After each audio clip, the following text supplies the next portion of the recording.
afternoon. Nothing like a brisk uphill walk to get the heart pumping, is there? If you all didn't look so healthy, I think I was looking at my old waiting room here. I'm Dr. Channing Dakin. I was one of the medical pioneers. Somebody else gave me that title. I don't take that myself. Here in Mason City. I practiced here from 1902 to 1944, at which time I came here to rest. It was easy being a doctor because my father, James Dakin, was a doctor, one of the first here in Mason City. He started his medical training and it was interrupted by the Civil War, so he did his service there, got done, finished his medical training, and came to start practice in Mason City in 1869. My mother, Julia, had moved to Mason City earlier to join her brother and sisters here. And between the two of them, I had great role models to follow. My father was a busy doctor. He was also mayor for a period of time. He was on the county board of supervisors. My mother taught, and she was the superintendent of schools for a period of time. Her brother, my uncle, was a judge. Her sister was president of the City National Bank, so you can see that I had big shoes to fill. I started my education at the University of Iowa, getting a Bachelor of Science degree. Then I went to Chicago to Bennett Medical College to get my medical degree. Upon graduating in 1899, I did my internship at Cook County Hospital in Chicago. And if you want to learn things fast and what humans can do to one another, intern at the Cook County Hospital. Getting done with that, I came to Mason City in 1902 and established my practice. While I had been in Iowa City, I had met a very lovely woman by the name of Nora Allen. So in 1903, I went to Iowa City, married her at her parents' house, and brought her back to Mason City so we could establish a family. We had we had four wonderful kids. Shirley and Alan were twins. Channing still lives here. Kay married and her family went to Charleston. Alan taught at Harvard, graduated from Harvard, taught at the University of Iowa. Shirley was a librarian for the New York City library system. I'm very proud of my kids. But other things that happened prior to my good family life, I was one of 6 children and only 2 of us grew to adulthood. My brother George died when he was 2. My sister Mary died when she was 6. In 1881, a diphtheria epidemic came through Mason City and took my sister, 11-year-old sister Shirley, and my 2-year-old sister Elise. So I could tell how hard it was on my father being a doctor and not able to save his own children.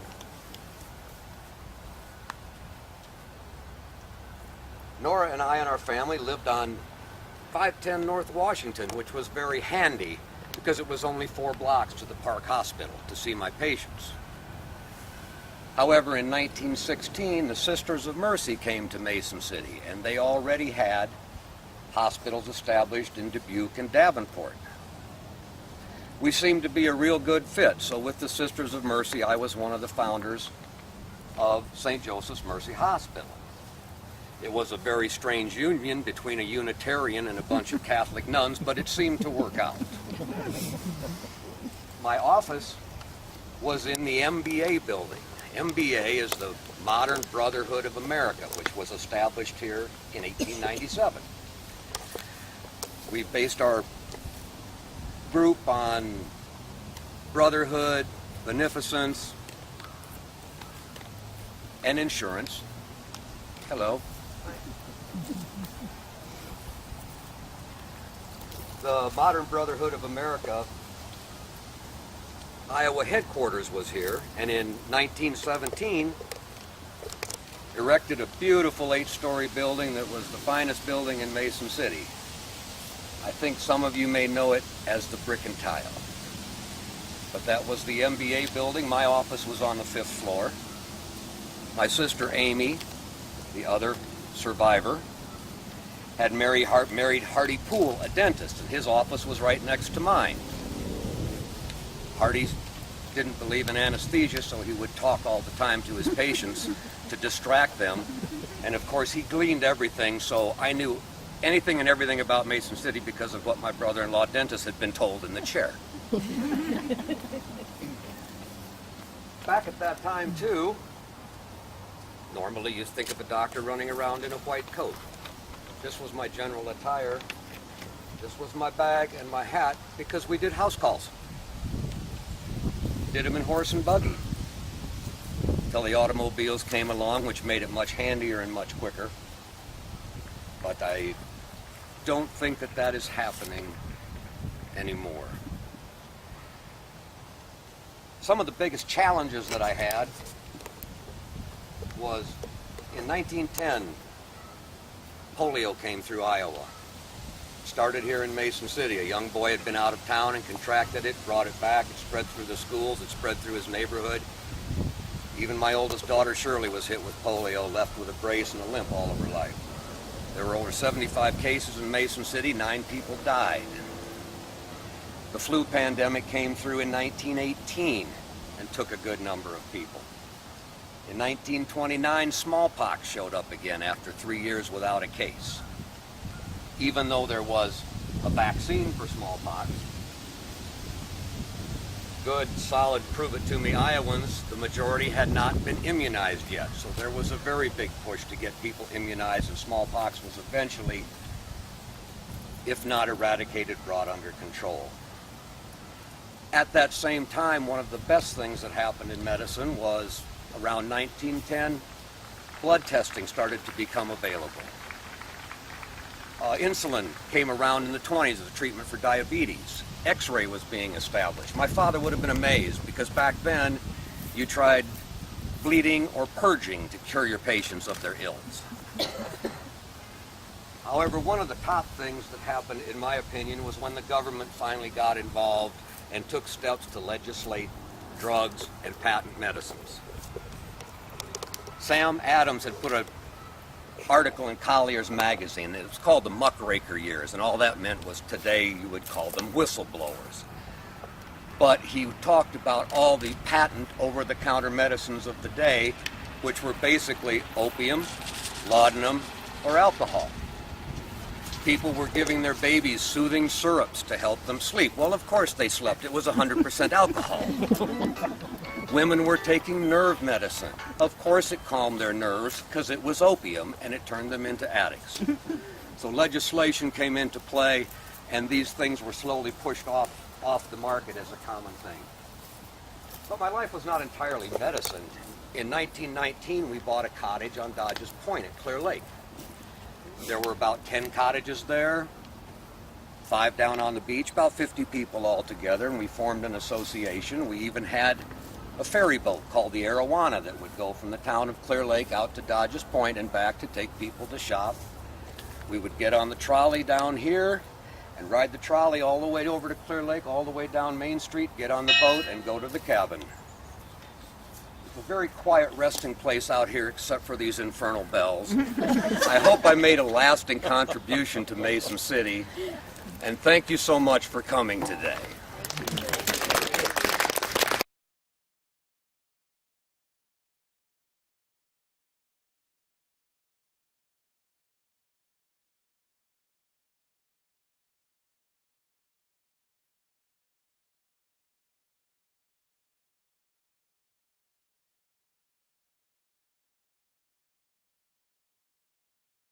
Welcome on this beautiful afternoon. I'm Sophia Story. I'm one of the Story family that came over on the Prairie Schooner in 1876. This is my sister Dolly. We were both born in a log house in Illinois. Our parents are Charlotte Knox Story, and our father was Rollin Story. Oh, he was the dearest name. He was a barrel maker. Back then they called them coopers. We had a very large family. We all lived on the grandparents' farm in a large house. Lots of us. There were 9 of us. There was Wick and Clarissa, Ori and Fred, Mary, Delia, I, Dolly, and did we say Wick? Wick. I think we got There everybody. was 9 of us. We had a great time on the farm. Great time. There were apple and cherry orchard. There was walnut and beech nut trees. And we had grapevines. We'd swing on the grapevines. And there was a little creek, and it had duck eggs. And we'd spy on them, and then we'd sneak around and wade in and grab them. We'd get those.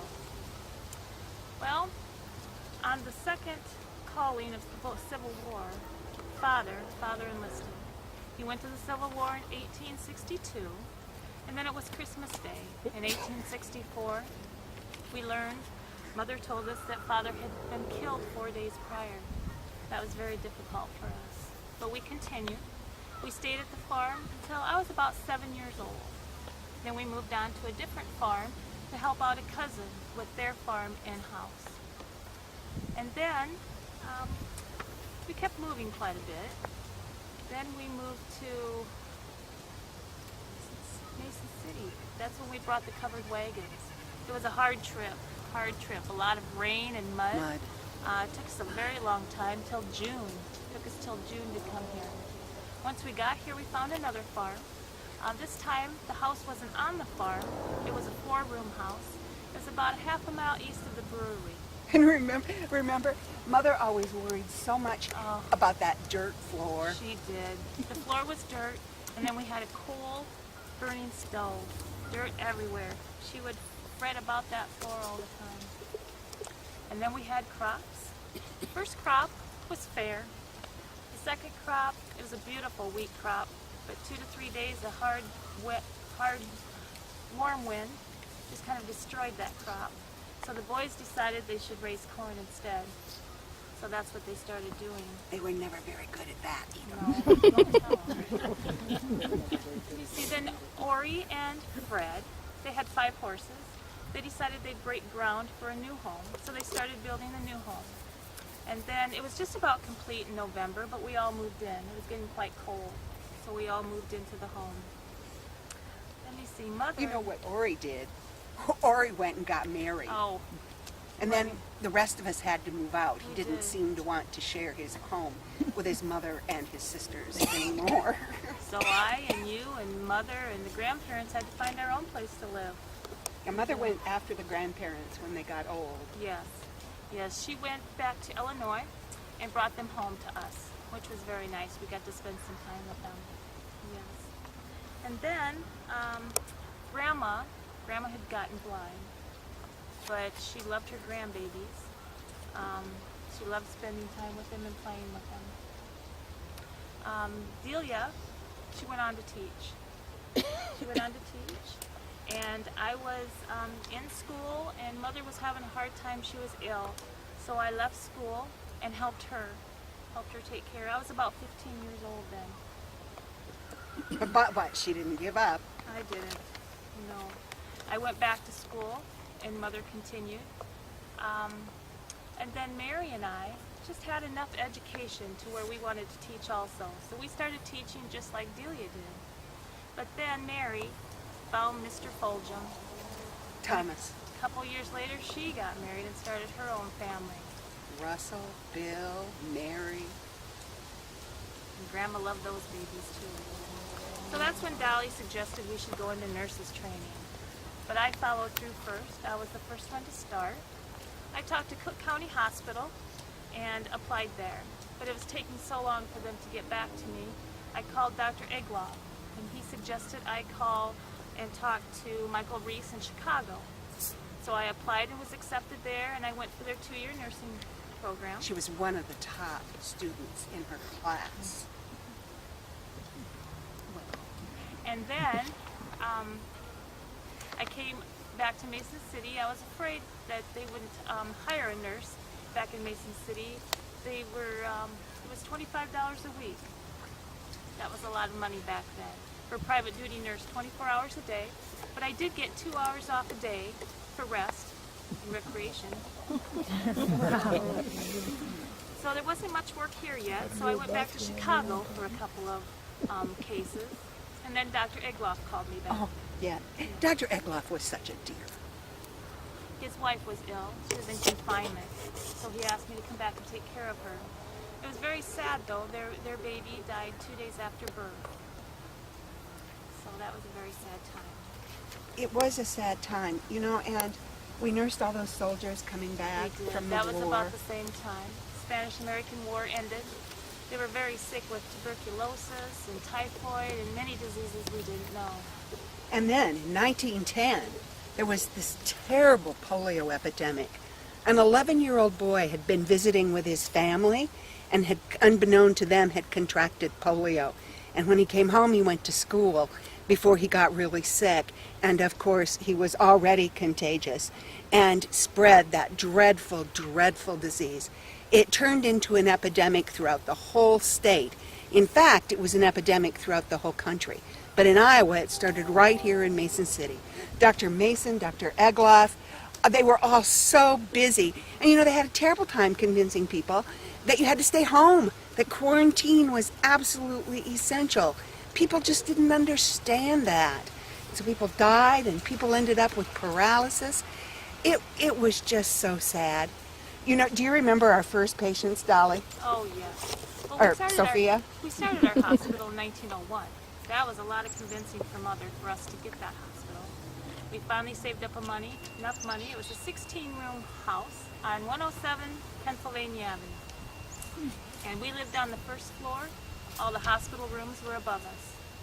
But our first patients in that hospital, November it was, an insanity case, and our second patient was an intoxicated dope addict. We didn't know if we wanted to almost continue going. quit. It got better after It that. did. The best part, of course, was delivering babies. What a thrill to bring new life into the world. That was so exciting. And, you know, the neighbors would tell Mother they felt so sorry for her because she had to live in a hospital. But, you know, she didn't mind a bit. Her favorite part was rocking the babies. She loved those babies. She did. Now, Delia kept the books for us. She had this wonderful wooden desk that she Yes, used. Do you beautiful. remember that? So, yes, Delia did the book work. But then Mother passed away. That was difficult. And, oh, remember when Brother Wick died? Oh, that was a terrible. He went to Chicago for that surgery for a malignant kidney and never was able to recover. It was so difficult. And then for me, in 1925, I felt like I'd lost half my life when Sister Sophia died. Oh, we had been such a team. That was so difficult. But I kept on, and we kept the hospital until 1937.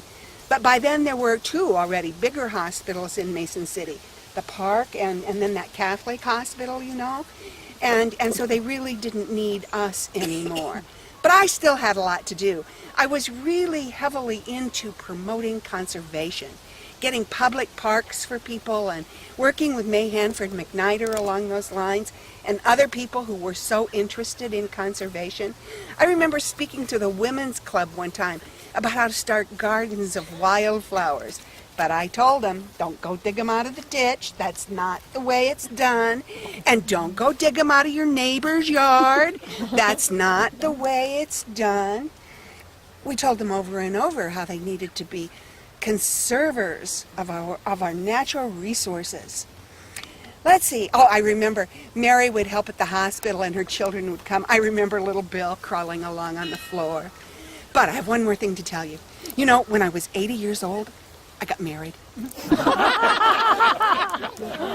Now, I had known Eugene Bushnell since we were in our 20s. And we had been a couple then, but we had a fight. And he went away and married someone else. And lo and behold, here I am, 80 years old, and back he comes and proposes. And so I died, Dolly Story Bushnell, in, let's see, 1956. Thank you.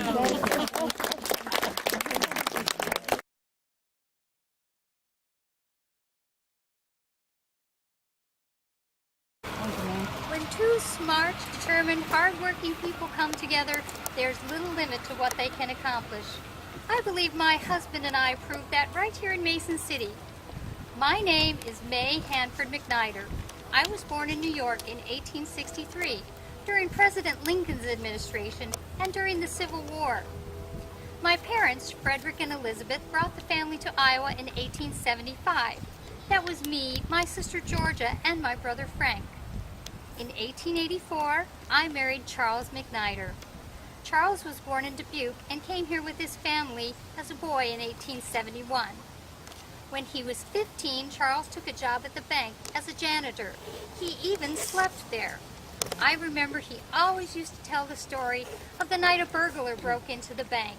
Imagine that fellow's surprise finding young Charles there with the revolver he always kept with him. Well, during his early years at the bank, Charles read every book he could get on the subject of finance. By the time we were married, he was an assistant cashier, quickly moved up to cashier, and eventually became president of the entire bank. Those were such busy, exciting times. Of course, banking wasn't Charles' only interest. When Owen Dennison discovered the value of clay and limestone here, he suggested a cement company as an enterprise. Well, Charles was one of the first to see the potential in that idea, and he established the Northwest Portland Cement Company. He was president of that as well. I'm sure Charles' contribution to Mason City are well known, so I won't linger on those. But I must tell you how proud I am of my husband. He began with nothing and became perhaps the wealthiest man in Mason City. And not just the richest, mind you, but the most generous too, I think. We had one son, Hanford, named for my family, but we always called him Jack. And speaking of proud, well, a mother couldn't be more proud of her son. We sent Jack to the Milton Academy in Massachusetts and then to Harvard. After college, he served in the Mexican War, World War I, and World War II, and greatly distinguished himself. Perhaps you know that Jack became a brigadier general and a U.S. diplomat, but he came back to Iowa after his father passed away to look after Charles' interests. Well, enough about Jack, I suppose. After all, this is supposed to be about me. But it's hard to contain a mother's pride, isn't it? Well, I did have many interests outside our home myself, and they kept me truly busy. Charles and I strongly believed in the importance of education, and I'm pleased to say that over the years, we were able to give a number of Mason City young people their start by funding their college education. I also campaigned with the women in town for school buildings and libraries too. When funding became available for a library through the Carnegie Fund, I worked hundreds of hours to raise the $10,000 in matching funds we needed to have. I was adamant about making books available to everyone. I served for over 60 years on our local library board and encouraged the founding of libraries in our schools and the immigrant communities in Mason City. Later on, I donated money for a bookmobile system. That meant that books would reach children in our rural schools. You know, Charles did so much studying on his own.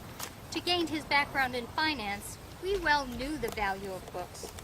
I was also a member of the State Library Board Association, and over the years held the offices of Vice President and President in that organization.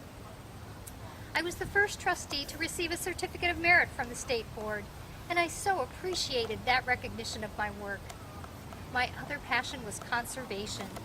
As Iowa and the country were growing and developing and so much land was disappearing into farms and towns, I wanted to see land set aside for parks. Preserving our country's natural beauty for future generations was important. One organization that helped bring about state parks was the IFW, the Iowa Federation of Women. I became chairwoman of the conservation department in the IFW. I wrote articles and gave talks to persuade businessmen and state officials of the need to purchase land for state parks. My first success came in 1920 with the first state park, Devil's Backbone. Backbone State Park, I believe, is what they call it now. I also took an interest in Pilot Knob near Forest City. That area is named for the hill called Pilot Knob, which rises 300 feet above the surrounding land. It served as a landmark for pioneers traveling through Iowa through the tall prairie grass. It's the second highest point in the state. I knew Pilot Knob would be a special place.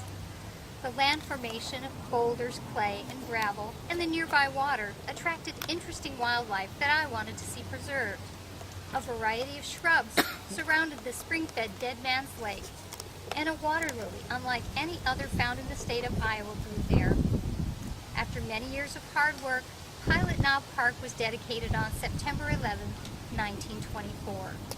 I also served on the Iowa Conservation Board, and among our works, was an area of land along the Mississippi River at McGregor.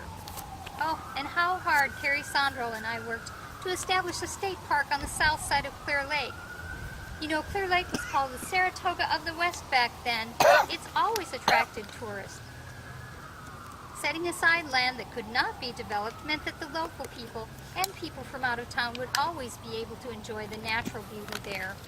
Of course, there were parks for Mason City too. We donated additional land for East Park, and among the first and perhaps my favorite was the 15 acres of land known as Spring Park. I tended that wooded area myself. I loved working out there along the Winnebago. You know, the people in town thought of me as club lady, a state convention lady.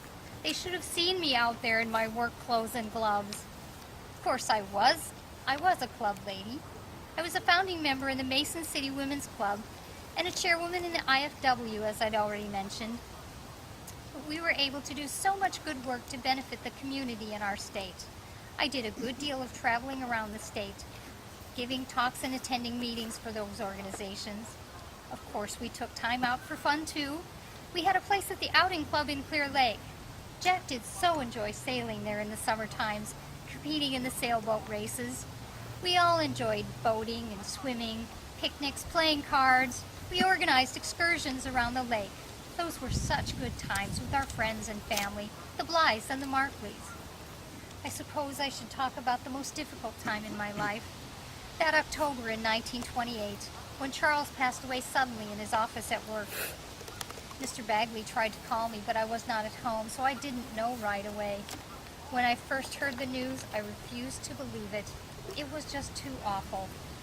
When I finally accepted it as the truth, I utterly fell apart. It was such a shock.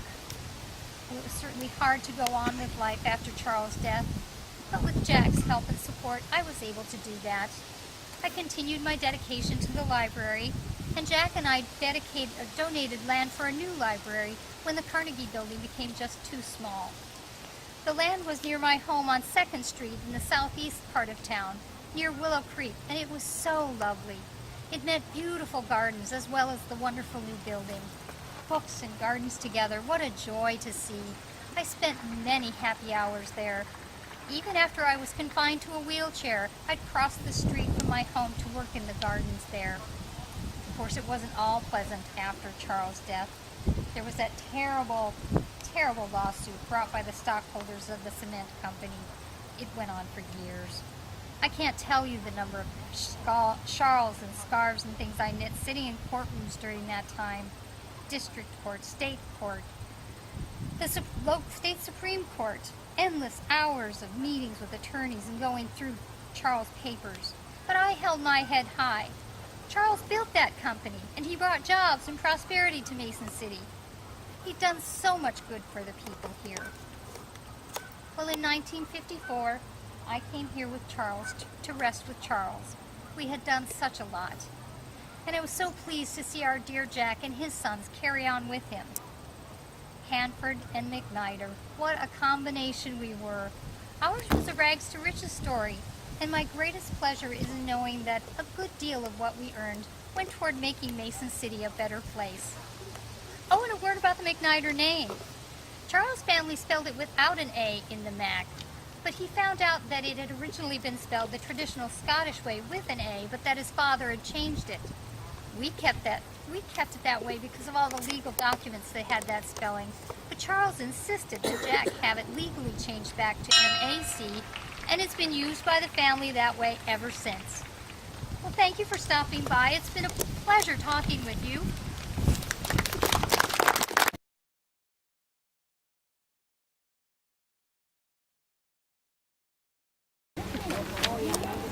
I have so many questions to ask you. Is Parker's Wood still a park? Yes. Can you still go to the opera in Parker's Opera House? No, you can go to the dentist there. That's not quite the same. Does the circus still come to town? No. Oh. Sometimes. Well, you don't know why I'm asking all these questions. I better tell you who I am. My name is Martha Jane Parker, and I was born in Wisconsin, but shortly after I was born, our family moved to McGregor, Iowa, so I consider myself to be an Iowa girl. I grew up in McGregor, and then I went to Teachers College in New York State. That was my father's home state.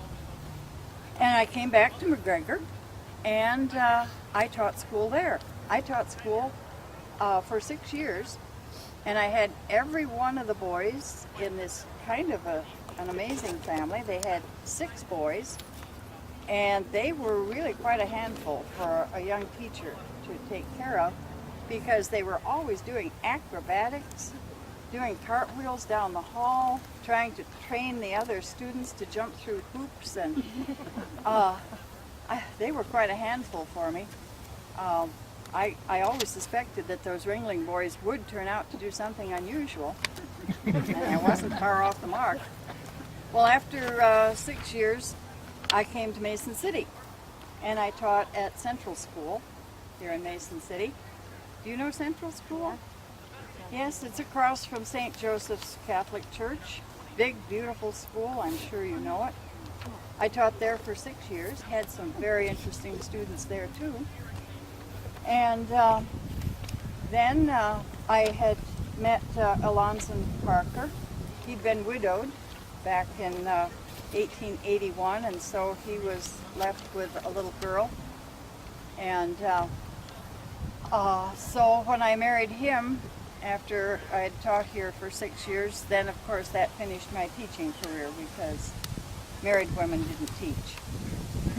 But I kept busy anyway, because I had Belle to raise, little Belle, and she was as dear as any daughter could be. We never had any children, Alonzo and I together, but Belle really filled our lives. She was a very smart girl. She did well when she went to the University of Minnesota, and then she came home and married the pastor of the Congregational Church, and so we were quite proud of that, Robert Jackson. And they had little Mary Belle. Oh, what a dear little girl. I just doted on that little girl. Well, Alonzo had come here from New York, and he had heard Horace Greeley say, "Go west, young man, go west." And so he did. He got as far as Mason City. When he got here in 1870, there were only 600 people in Mason City, and he could see that it was going to be a growing community. And so he and his cousin built a mill. They built it on Willow Creek, and if you go on State Street and look to the south, when you go across Willow Creek, you'll still see the dam there. And of course the mill pond was in all of that area down there. It was a flour mill. It could produce 70 barrels of good wheat flour every day. Well, a flood came, and Alonzo and the miller were caught in the mill, completely surrounded by water. They were marooned. They had to be rescued by rowboat. I'm glad I wasn't here then. I didn't come until after the flood. Alonzo, then he and his cousin went on to build the Opera House on the corner of Federal and First Street Northeast. And there were beautiful, beautiful operas that came to town, traveling groups. And there were comedies and dramas, and the scenes that were painted were ladies in beautiful Victorian dresses and horses pulling buggies. Gorgeous, gorgeous place. And I remember once when a local group was putting on a very serious drama, and Mr. Cliggott was supposed to shoot Mr. Telford, and the gun didn't work. And so Mr. Markley was the stage manager, and he, in his kind of loud stage voice, said, "Fall! Fall!" And of course the audience burst out laughing. It was supposed to be serious, but they couldn't remain serious after that. Well, in addition to that, then Alonzo bought a grocery store on Michigan Avenue, 8th Street in Michigan. And so he was busy busy with that, and he bought Parker's Woods. Beautiful, beautiful woods. In the spring there were crab apples in bloom, and there were plum trees in bloom, and there were dogwoods in bloom, and just to stroll through there was just wonderful. There was a swimming hole, and in the wintertime people would skate on the creek. Some even skated all the way to Clear Lake. But in the center there was a pasture, and people in Mason City had a cow or two. A lot of people had a cow. They wanted fresh milk and fresh cream, and during the day they would take their cow to the pasture, and she could graze there, and then at night they'd take her back to their barn behind their home.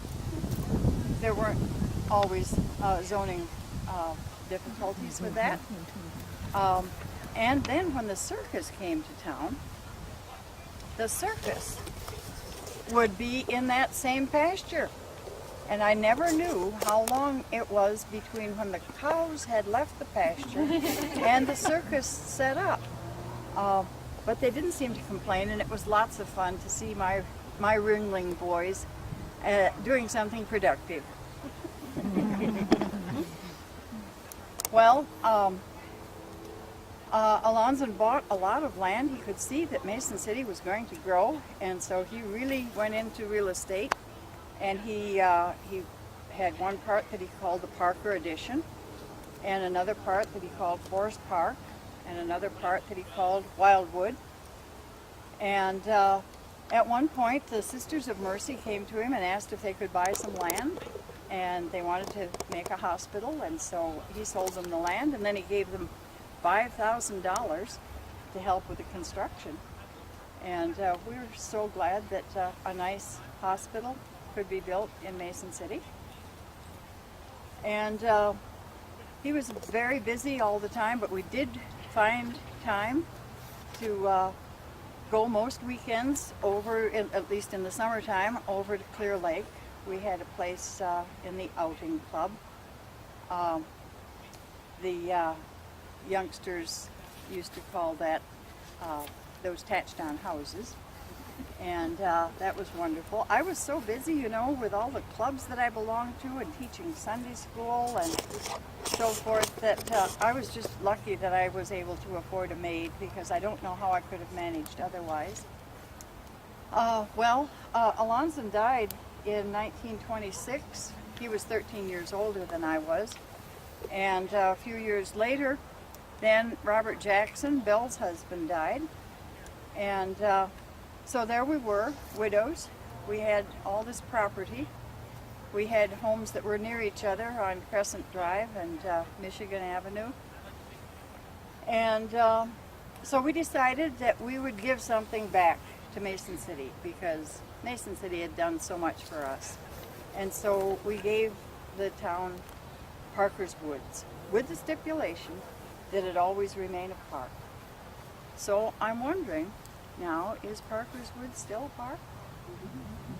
And can you still go to the opera in the Opera House? And does the circus still come to town? Well, what do you people do for entertainment? Thank you.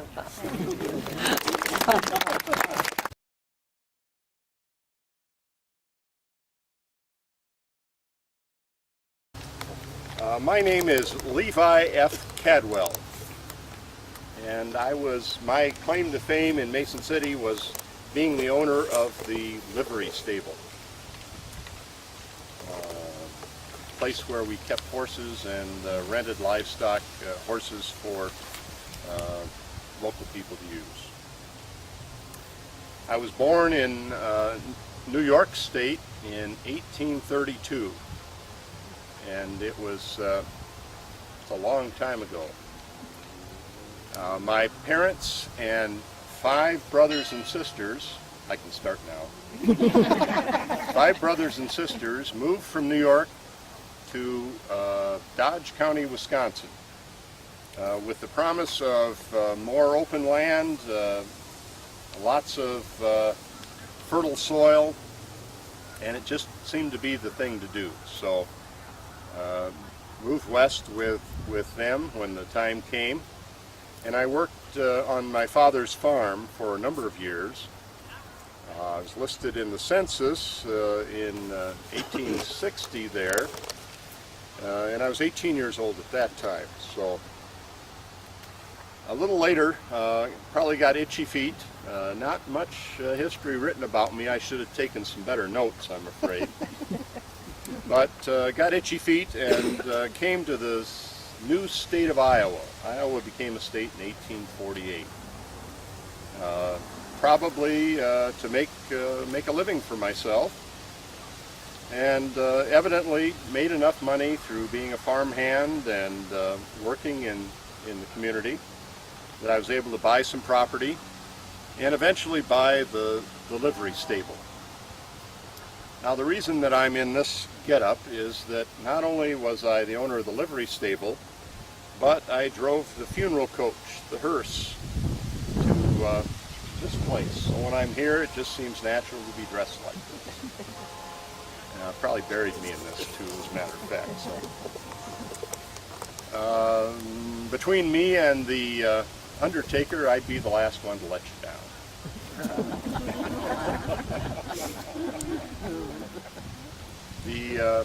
The way communities grew, generally you'd have two roads. You'd have an intersection between two major roads, and people would start to live in that area, form a community.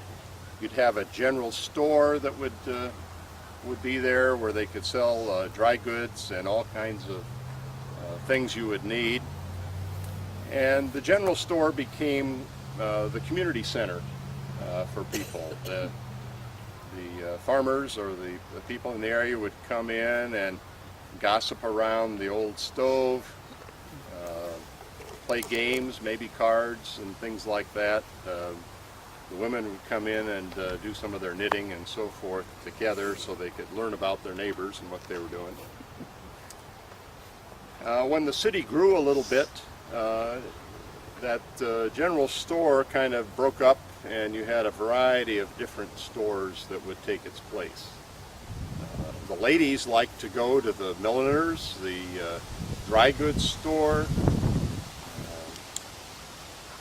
those kinds of places, and they would still meet there and talk and gossip a little bit about what was going on. The menfolk didn't find those places very attractive, so they ended up coming to the livery stable. The livery stable was a place where nobody was going to question, what you were wearing or whatever. And it was a place where there just plain wouldn't be any women folk. The reason for that was pretty much the aroma. Didn't smell the best. There were a few critters around, rats that would be attracted by the stuff. And they wouldn't want to walk around and get their shoes dirty with that or stain the hem of their dress. So generally ladies didn't come through our door very often. So it was a good place for gentlemen to get together. Livery stables became known as a place where you could maybe have a game of cards in the evening, maybe a little entertainment, dancing girls once in a while. Maybe we never did that at ours, but that was the reputation that some of them had. But it was a place you could get away from ladies. The only nags were the ones in the stalls, and just a good place for men to meet. I like to think of it as, maybe I told you this, I like to think of it as the Western American equivalent of the English men's club. A place where ladies weren't around and you could talk about things without them being there. But aside from that, it was a place where business took place, and our business was dealing with horses in a variety of different ways. If somebody lived in Mason City in a house, they probably couldn't have their horse tied out behind the house. The neighbors would start complaining about that. If they didn't have their own carriage house, and very few did, I suppose old Owen Dennison down here probably had his own carriage house, but some others, like Dr. Stockman, would have to have a place to keep the horse. And the livery stable was just that. Excuse me. I must have died of consumption or something. But we also, aside from keeping horses for people, we would keep our own horses and then rent them out to people. So you could come to our stable, and in 1876 we built a new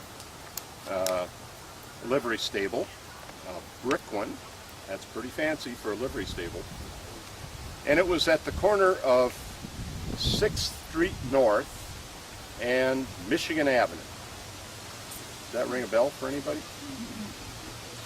Okay, well, probably not, because the street names changed in the early 20th century. So that location now, and they put in all those crazy presidents' names, you know, some of those weren't even there at that point in time. But the place where the livery stable was located was at the corner of what is now 1st Street Northeast and Delaware. So it was right at the corner. The address was 116, so I'm assuming that it was where the new part of the Congregational Church is located. Anyway, that's kind of an aside. It was a big stable. It was the biggest livery stable in northern Iowa, so it was a pretty fair business. And we would rent a rig for someone for about $1 a day in 1876. We'd take care of a horse for 25 cents a day, and that meant that we'd probably comb the horse, feed it oats, give it some hay, and just generally take care of it. We also rented rigs, as I mentioned. We'd rent wagons. If you wanted to move something, we'd provide you with a wagon with a horse or two. And just in general, anything that dealt with riding horses or horses that would be used for carts and so forth, we would take care of. Pretty popular place in the spring. The young men would save up their coin through the winter, do all kinds of odd jobs, and then they'd come in, rent a rig on a nice spring afternoon, and take their best girl out for a ride in the country, do a little courting. So that was a popular activity. If you were to look at our books, our accounts, you'd see that we did a lot that didn't involve cash. So a lot of our business was barter. We would haul things for the lumber yard, and in exchange they'd give us sawdust to use for bedding. We would do things for farmers, and they would pay us back in grain and hay. We also were a place that homeowners in town could come to buy things like coal and wood and straw. A lot of people use straw for bedding. So it was a place you could come and get those things. And grain as well, although a town like Mason City had mills where you could get that material.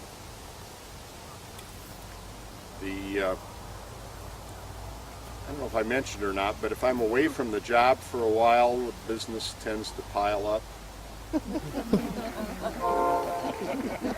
Some groups get that sometimes.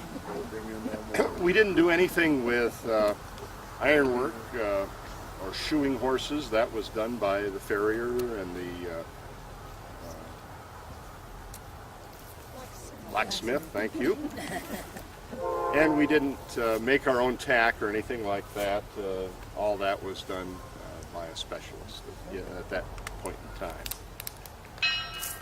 But as I mentioned, the enterprising livery stable would progress. So in the early 20th century, when that automobile came along, it would be the livery stables that would try to get to become agents of the automobile companies so that they could continue in that transportation mode. Cadwell and Cadwell went into the shipping business and became a moving and storage company. So we tried to continue on, and those that didn't got left behind. So anyway, next time you go in to get your car repaired, you see that guy behind the counter, just think of him, try to picture him with a handlebar mustache, and you'll probably be looking at his great-great-grandfather who ran the livery stable. Thank you.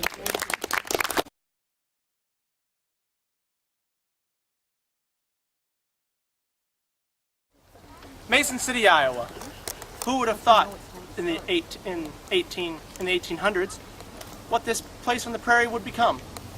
I'm O.T. Dennison, and I'm proud I was part of building it. My name is Owen, but everyone just called me O.T., except my mother, of course. My parents were pioneers who moved from New York to Wisconsin when I was just 10 years old. Quite a trip that was in 1857. And I was as excited as a kid could be about the adventure. In Wisconsin, what a lot of work it was to take that government tract of land that Father homesteaded and turn it into a farm. I grew up working on that farm and going to school when I could, but most of what I learned came from books and studying on my own. There just wasn't much else available. My uncle, Elijah Randall, was a pioneer here in Cerro Gordo County. He and his partner built the first sawmill in Mason City. He also patented the Randall lime kiln too, a better way to produce lime. When I was 20, I joined him here in Mason City to try my luck. That was about 1867, and here I stayed for the rest of my life. While growing up and reading and wandering that Wisconsin farm, I began to develop an interest into the things natural to our land. The grasses, the rocks and mineral deposits, and I followed that up when I came to Iowa. I urged my neighbors to plant clover and bluegrass in areas that weren't being used. That meant better pasture and feeding for our livestock.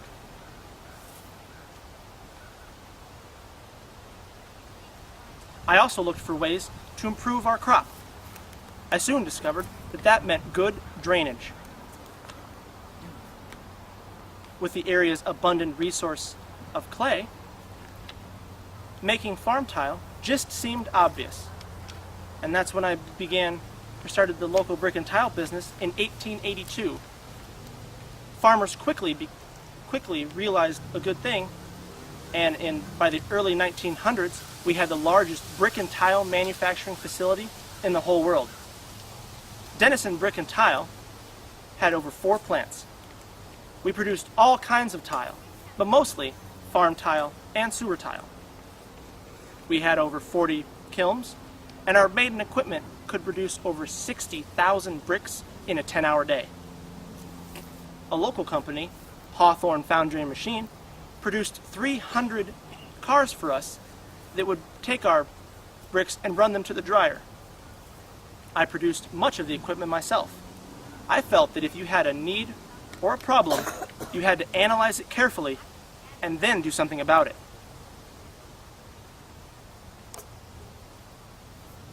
Mr. Colby started 2 plants here through the Farmers Cooperative. He recognized a good thing. American Brick and Tile also opened up 2 plants here. You might think that I wasn't one for competition, but there was plenty of business for all of us. The good rail system that served Mason City also helped us bring in coal to run our operations. The Chicago, Northwestern and St. Paul, Milwaukee and St. Paul, and the Chicago and Northwestern lines that also helped us to ship our product out. In the early 1900s, Mason City became the largest freight shipping town in Iowa. We did a lot of local work too. Local brick, the first limestone I quarried, helped build City National Bank. You know the building, the one on the southeast corner of State and Main. Beautiful building, and more was to come. Local brick built the post office, the Presbyterian church, the blacksmith shop, in addition to Decker's. What else? Oh yes, the Park Hospital, Curry's Hardware. The list just goes on and on. I didn't get to Wisconsin very often, but a friend told me about a very special young woman there. Because I was young and a little darling, I took the liberty of writing her a long letter. Lucky for me, she wrote back, and through our letters we found we had a lot in common. I started going to Wisconsin when I could get away, and in 1871, Orpha and I were married. I was really just getting started in Mason City, so we came back to establish a home and a family. Sadly, our son Willard died as a baby. But we had a wonderful daughter, Mary, who married Fred Keller, and there was our son Lynn, who along with Fred, took over the business. It wasn't long into the brick and tile business that I realized Mason City had the perfect natural resource for making high-quality cement. On my recommendation, Northwestern-State Portland Cement started producing that cement in 1908 and quickly became the largest producer west of the Mississippi. Oh, Mason City was really booming then. My study, hard work, timing, and my resources helped contribute to my success. And yes, I became a very wealthy man. It was important for me to share that with the community and to help out when it was needed. I wanted to make sure that it grew in the proper way. I served as deputy county recorder and then as recorder. I was a member of the city council and then was elected mayor of the city. I was also on the board of supervisors, and one of our responsibilities was providing good fire department services. I purchased the first hose cart for what was called the Denison Hose Company. At first, it was a volunteer outfit, but soon we were able to make it a paid job. And while I was mayor, we built the first water treatment plant here. That cost us about $40,000, but it was well worth it. I also worked in the banking business for many years. I helped build the first creamery in the area and had my own farm. I built the first silo in the area on that farm. Orpha and I were members of the Congressional Church, but we were pleased to be able to support all the area local churches when it was needed. And we were strong supporters of developing good educational system here. We wanted to make sure that Mason City's young people could develop their trades and then take good jobs here. Because we had done so well, Orpha and I believed it was our duty to help others in whatever way we could. We certainly didn't do it for the recognition or gain. Orpha spent many hours tending, ministering, and visiting with the sick and unfortunate. Her heart was always full of sympathy and caring for others. In addition to my wife, my children, uncle, and my wife's family, I was blessed to have my three of my sisters join us here in Mason City: Sella, Ella, and Libby.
Sue Hoyt and my daughter Judith have the distinction of having the oldest graves in Elmwood. Our family was among the earliest settlers here in Mason City. We got here around 1856. And there really wasn't much here then. McMillan and Jenkinson are the men that built the first cabin. And Jenkinson was the first white man to spend a winter here. Now soon after that, a store was built in 1854, and the first doctor arrived, Dr. Card. And about, 3 years before we arrived, Stackhouse and Belt opened a grocery store, and suddenly there was a law office and a livery and a photography store. Soon the town started developing.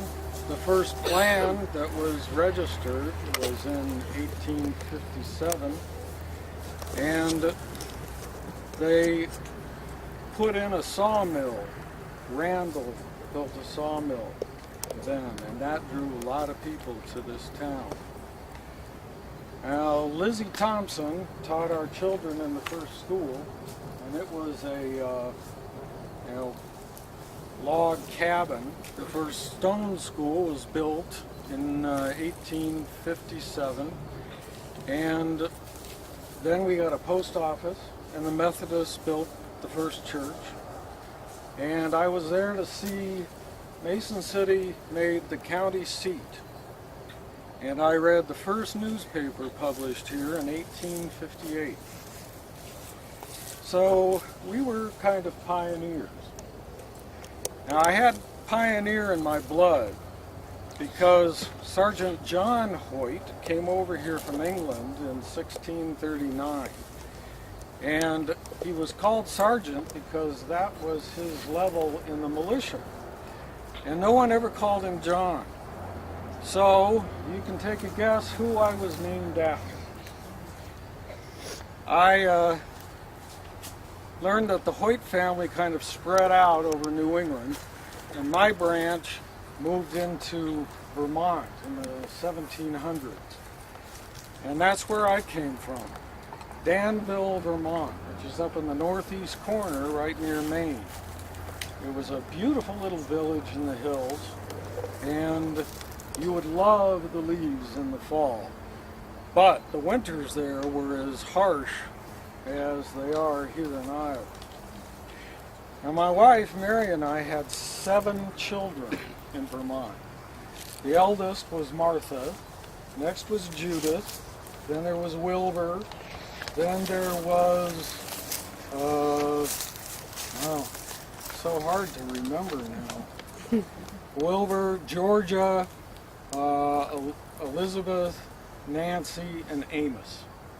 And it was a real hard trip out to Iowa from Vermont back then. I think Amos was 7 years old when we came out here. And we had to go over the Ohio River and the Grand Old Mississippi, travel down through the Appalachians from the Vermont Green Mountains into Pennsylvania. So it ended up being more than 1,000 miles we traveled to get here. But the people from Vermont were some of the earliest people to arrive in Iowa because we had heard of the wonderful farmland and the chance to start a new life here. But it was hard. It was hard work in Vermont and hard work here. And my wife Mary died when she was 56, probably from having 7 pregnancies, making that trip, and always working so hard. I think it just wore her out. Now, my daughter Judith died when she was 26 of consumption. I think you call that tuberculosis now, pulmonary tuberculosis in the lung. Now, back then we called it the white plague because it made you turn so pale. And She died fairly quickly, but some people would have it for a long time, but some people would recover. But they started building separate hospitals for those with consumption, and they called them sanatoriums. And we had one down by Iowa City called Oakdale. So consumption and pneumonia and influenza were the diseases that killed a lot of adults back then. But there were also a lot of children that would die very young. It was lucky for you to live through your 40s, although some of us were much luckier than that. Now, I was a cooper, and I made barrels because barrels were in high demand back then. But I was also a brickmaker. And I was living with my daughter Lizzie when I died in 1979. And I thought it was kind of interesting that I died in 79 and I was 79.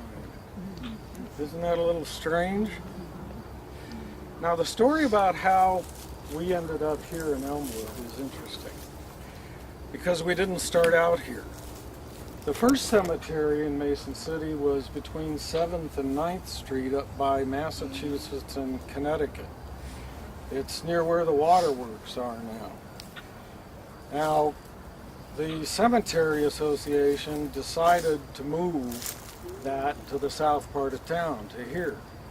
So all of those that had markers in that cemetery, and those of us who they knew were there, they dug up and brought us down here.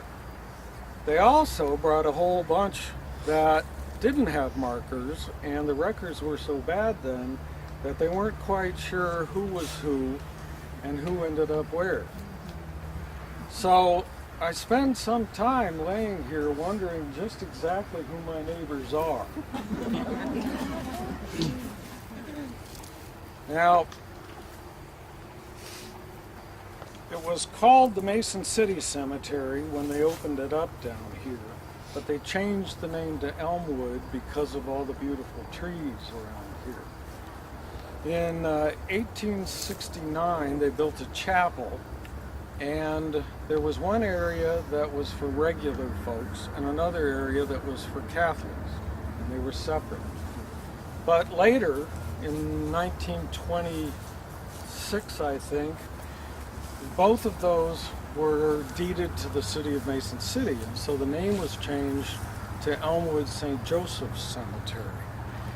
And they grew to have 106 acres. And from my place, I got to watch all of that happening. Now,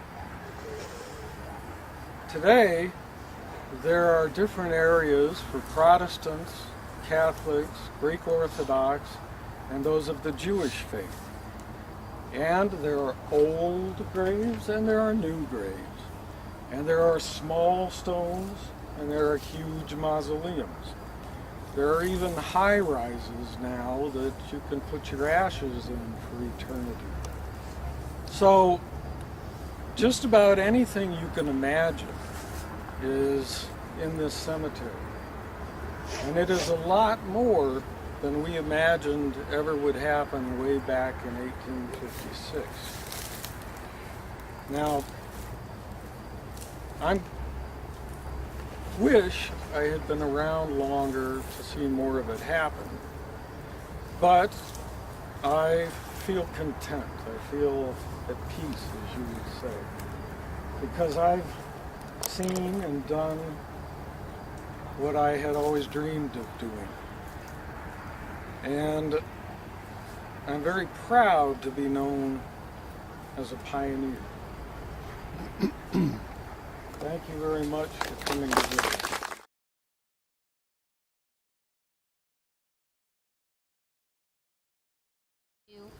Ain't no man worth it. I don't care what it is. Ain't no man worth it. And I'm living proof. Well, maybe living proof ain't the right word, but I'm proof anyway. I thought a man was the most important thing, and no one was going to get in my way. What did it get me? Murdered, that's what. That little gal Lillian came at me with a little 3-inch penknife. I don't even think she knew what a jugular vein was, but she hit mine. And poof, that was the end of me. I bled out faster than you can imagine. We started that old argument about who owned the purse, and then she pointed across the room and said, "I'm gonna get that man." Well, that man was my Frank. I was boiling. But now you tell me, what man is worth what happened? Not a one. I had a lot of living left to do, and there I was in a big old pool of blood. Helen Berkeley, that's me, and I was murdered on November 1921 right here in Mason City by Lillian Jackson. That gal could jab, let me tell you. You see, we was having a party at Henderson's boarding house on South Van Buren. Herman, Lillian, Carter, Freddie, Chester, Narcissus, the whole gang of us at that armistice party that night. There were so many rumors and stories about what happened, you wouldn't know what was true. Well, this is the way I remember it. We was sitting at a table while some folks was dancing to music off that gramophone. Lily and I started that old argument about the purse. There was some mighty rough name-calling. She bopped me on the head with her fist, and I pitched a plate at her. That's when Lillian Carter handed her that knife, and she jabbed at my throat. They got my mama and the police. But Lillian Jackson, she stayed right there. They didn't have no trouble arresting her. Rumors were flying. Even the newspaper couldn't get the story straight all the time. Sometimes they said I was 25, sometimes 19. Gave Lillian's age that night as 15 and then as 17. Even in court, them lawyers argued then whether Lillian was 16 or 18. Me, I ain't telling. What woman wants to give away her right age? One story called us the Scarlet Gang. I'll let you figure out what they meant by that. The witnesses, some said I threw the plate before Lillian got me, some said after. Now, do you really think I could have thrown a plate after I got stabbed in the neck? Well, then Lillian's mama got some people to search the Hendersons, and they found another knife like Lillian's on the porch. They claimed I had a knife too, that Narcissus hid it out there so no one would know. They was working to claim what she did was self-defense. That's another thing I ain't telling what was true or not. What a spectacle that trial was. Now let me tell you something. Lillian and I, we was black gals. That's what they called them They called them colored girls back then. Now, I might not look black to you tonight, but where I am, color don't make no never mind. I'm coming to you through this sorry white woman who's willing to tell it, and I don't care, long as she tells it my way. Well, them days there was somewhere between 400 and 500 black folk here in town. About 1% of the people here, I expect. Like all the immigrants coming to Mason City, we was here to find better jobs and a good way to live. Wasn't easy, the places we could find to live and the jobs. Lots of the foreign folks and blacks and such lived in that Powder Street area. I'll tell you, that was a tough place. Poverty, lack of education, those was big problems. Yeah, we had parties, but we was working hard, trying to get ahead. Maids, waiters, shoe shining, railroad firemen, that kind of thing. In fact, my boss came to testify that I was a right hard-working, polite gal. Now, I think the whole black population of Mason City showed up for Lillian's trial. Some wanted her hung or life in prison. Some thought she was a poor little old girl just defending herself. Then all those others showed up just to watch the goings-on. Wasn't even room in the courtroom for everybody. Was Lillian a poor little gal? Well, her life weren't no bed of roses. They got all confused about her name. Jackson was her mama's name. Sanders, that was her daddy's name, but nobody knew where he was. And she was married for a time, but I don't know what he was called. You know, they weren't too clear about my name neither.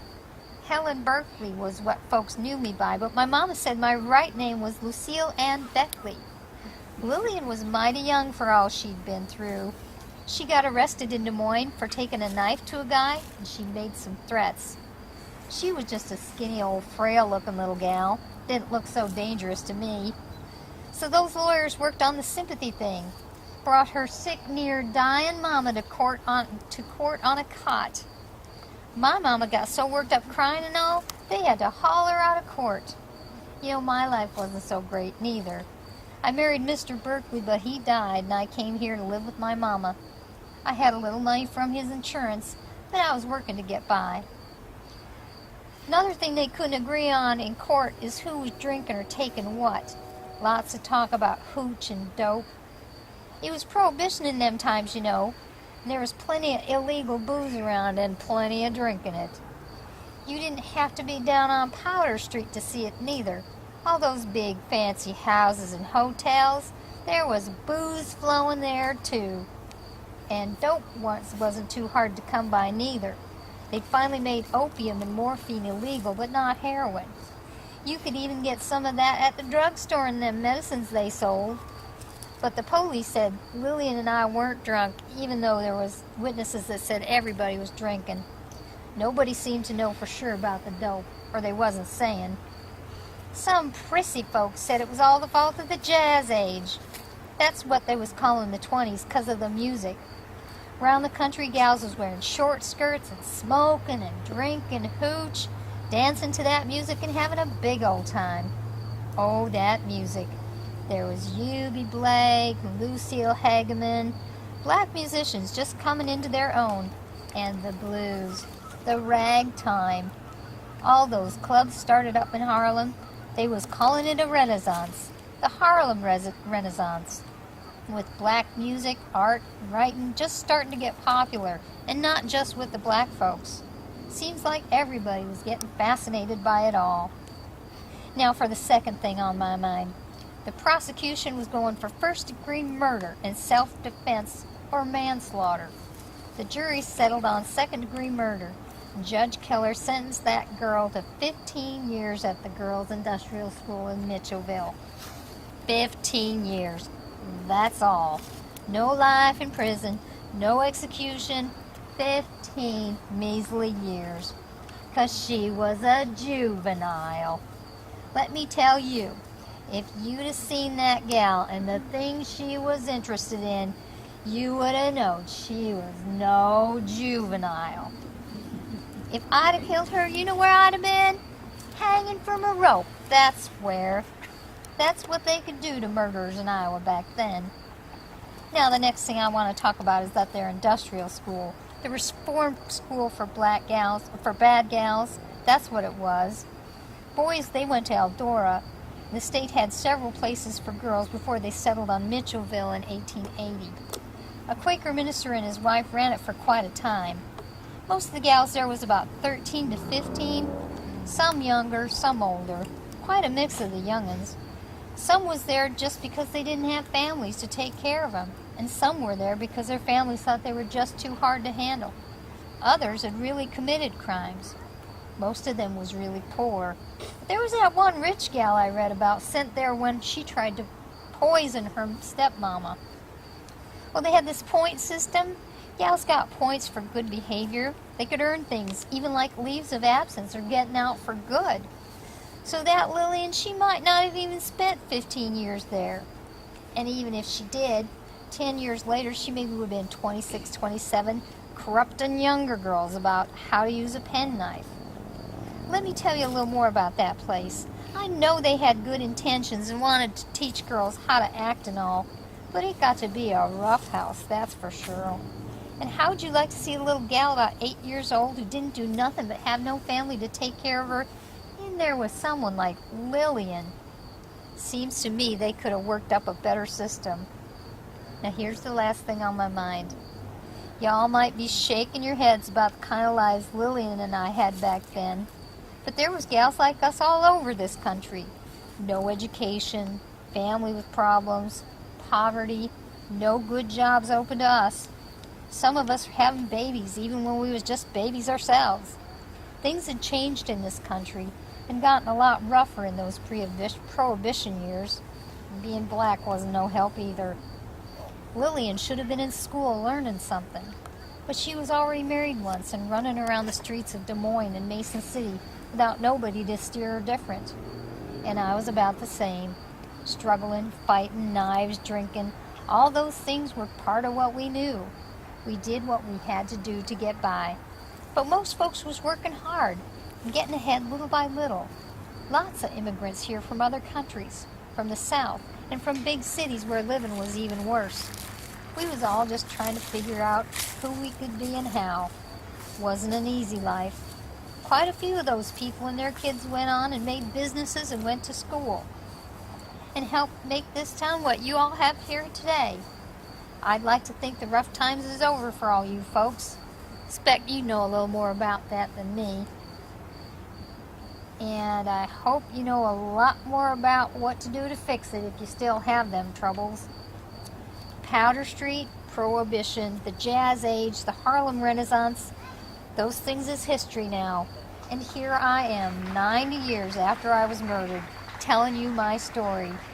You read those news stories about what happened, and they might make you laugh a little bit about the things going on in the courtroom and the things people said and how they said them. But makes you think a little harder about the growing pains of a town and the people in it. It's a whole different story than one of those people coming here, getting rich, starting banks and cement plants and such. But I gotta tell you again, ain't no man worth it, or no purse either. Thank y'all for coming.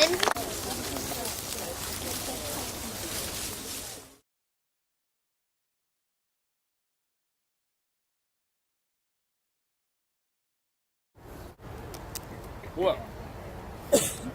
Hello, strangers. I'll keep my distance if you don't mind. I'm a little leery of people I don't know.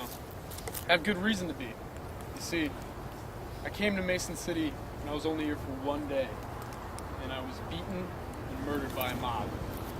I was 19 years old.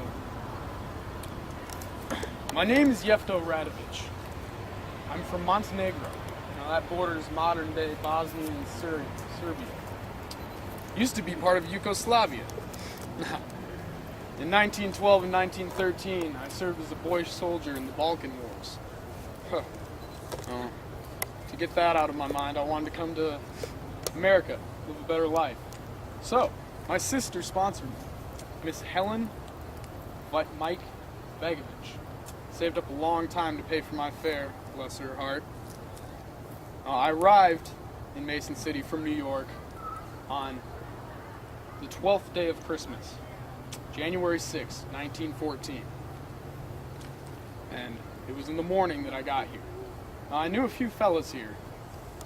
Milo Radovich and Peter Volkovich.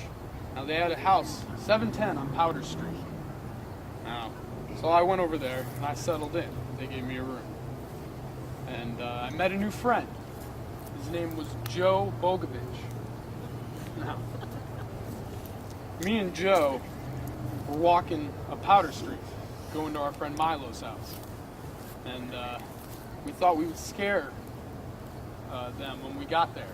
So when we got there, we took our revolver and we fired 3 salute shots into the air. That was a bad idea. You see, we were at the wrong house. And it turns out we were at 832 Powder Street. Now, I believe that's Jackson Street now. And 832 was the home of a bunch of Austrians. Now, my people hate Austrians way back to the Middle Ages, and they hate us. So they come outside, yell some nasty stuff to us. And my friend Joe yells, "Well, the city owns the sidewalk." Also not a good idea. So, I try running, but the house empties out, all kinds of men. And they catch up with me. They drag me down, they kick me, they beat me. And Joe gets stabbed in there. He wanders off into the dark. Now, there was one big Austrian named Ziu Volkovich. And he was trying to help get them off of me. But they were on me like a pack of wolves. Now, Montenegrin boarding house was right across the street. And Peter Jorvik and his friends came out and tried to help out Isaiah. And eventually, by the time they got my attackers off of me, they all went back into the house. And I threw my arms around Peter's neck. And I yelled, "Help me! Help me! Bad men kill me!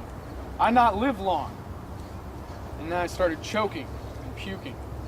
They got me into the house, and within an hour, a doctor showed up. Tried to keep my throat clear so that I wouldn't choke.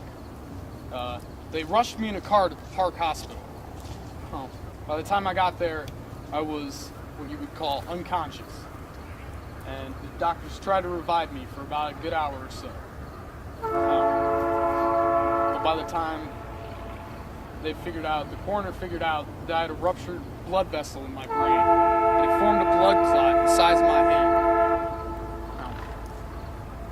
Now, the police got news of this, and they showed up, and they started asking Peter what happened. And the police chief, Menno Snyder, and the sheriff, Ed Fitzgerald, gathered up a group of about 15 people, and they deputized some newspapermen.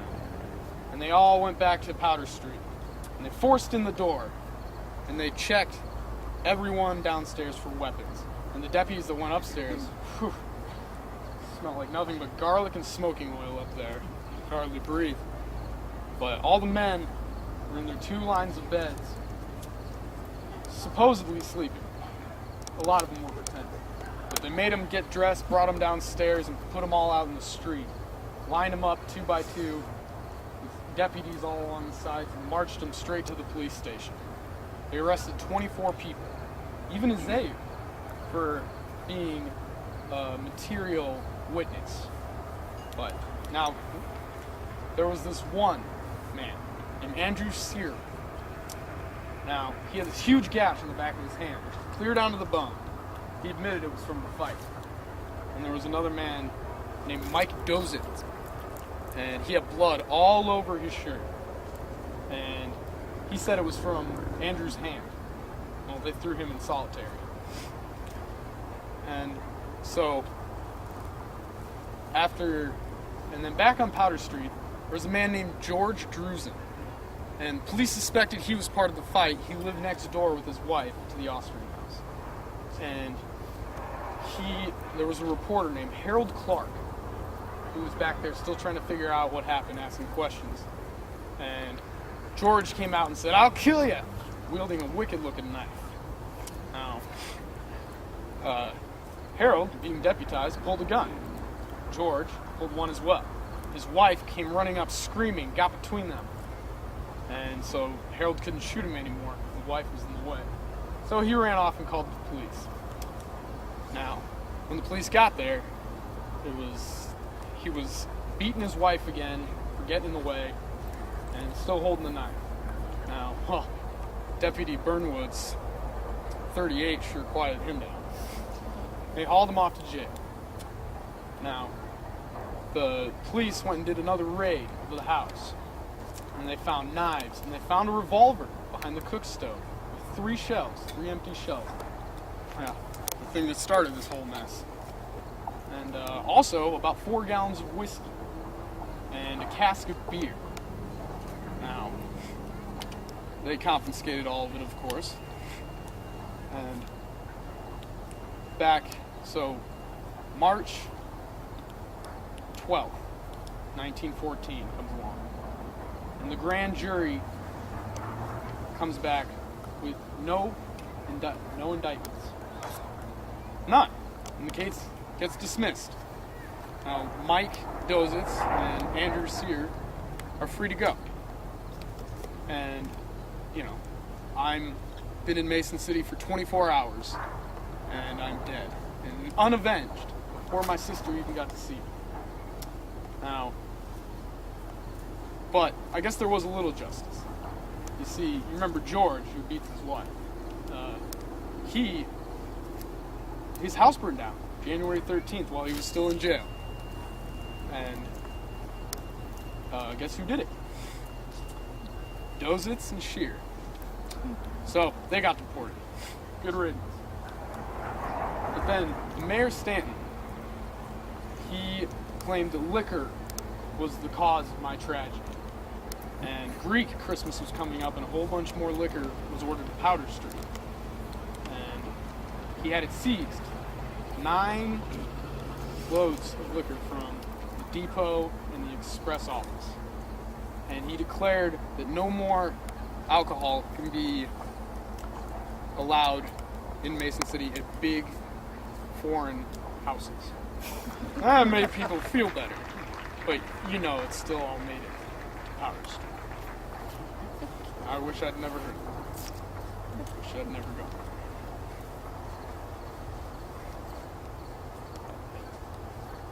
And that's my story.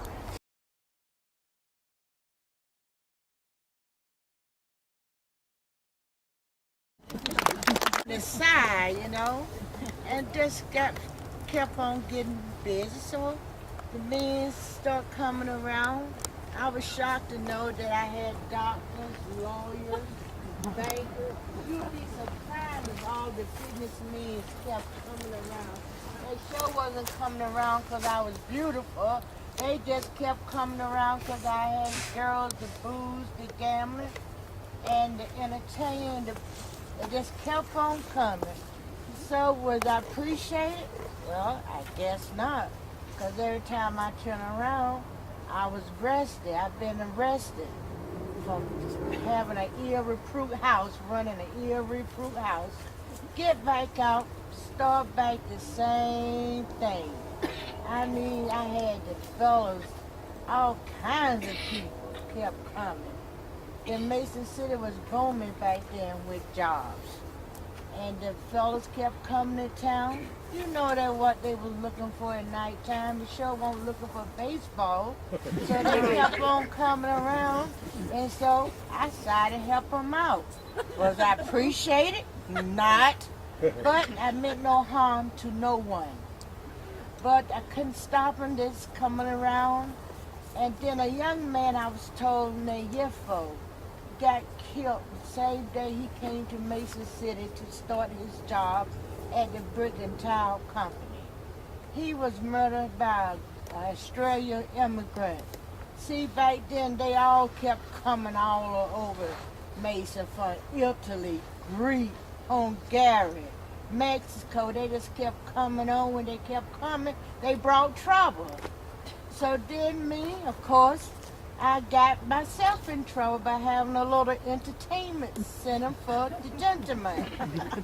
And then my girl, you know, they called the nasty, you know, the gonorrhea and the syphilis. But thank God for penicillin, because I kept on putting it on them. I made them take it till they, when they got well, they was able to go back to work. I said, have at it. But was I appreciated? Nope. I feel sorry for Fred and Roberta. They got caught in the act of making love in my disorderly house. But see, they wasn't married. So that's what made it a crime. But did it stop them? Nope. Came back. See, I wasn't good at the time of being married. But I did have a couple of men. My old man, Henry Dotson. That man stayed drunk, stealing, driving under influence, and wasting money on fine. So I got rid of his old sorry ass. And for my Mr. Bell, he's another story. But see, I never became a mother to any children. So I died a lonely old lady at the age of 86 at the Good Samaritan. Stone, my family couldn't afford no headstone, stone or no stone. I left Mason City something to think about me, to remember me by. But now some of my old men folks must remember me, miss me. They decided to buy me a headstone. And God, yes, I have my own headstone. But thank God that I learned, but it was too late when I learned. It was too late. But was it having fun? Oh, I was having a ball. This spot, the Mia brothers, Ella Fitzgerald, and Billie Holiday. Oh, I enjoy myself too. But I just kept on, couldn't stay out of trouble. The more money I made, the more money the judge got. He never knew that I sold liquor on Sunday. He never knew. And he never knew that I've been in the slammer for making liquor. But me, I just couldn't cut it out. It got good to me. But I guess the judge said, all right, you can't stay out of trouble, so bring your money to me. Every time I think I would get somewhere, I end up getting caught again. So I left Mason City something to remember me by. But it just kept on getting us. Couldn't stop. You get greedy. See, when you get greedy, you're going to get caught. And when you're doing something you ain't got no business, you're going to get caught. You're going to say, well, I never get caught. Hey, I thought that too. But I kept on and kept on. And then the man that beat me up at the age of 84, David Walker, came to my house and beat me up. Maybe one of my girls did burn him. But that was no reason to beat me up. But he went to jail and he pleaded guilty. But I still kept on. The men kept coming, the more they kept coming, the more hard-headed I became. But eventually, I stopped. But I was too old, couldn't do nothing else. I ended up stopping anyway. But stone or no stone, I left Mason City something to remember me by. And that's Cora Bell.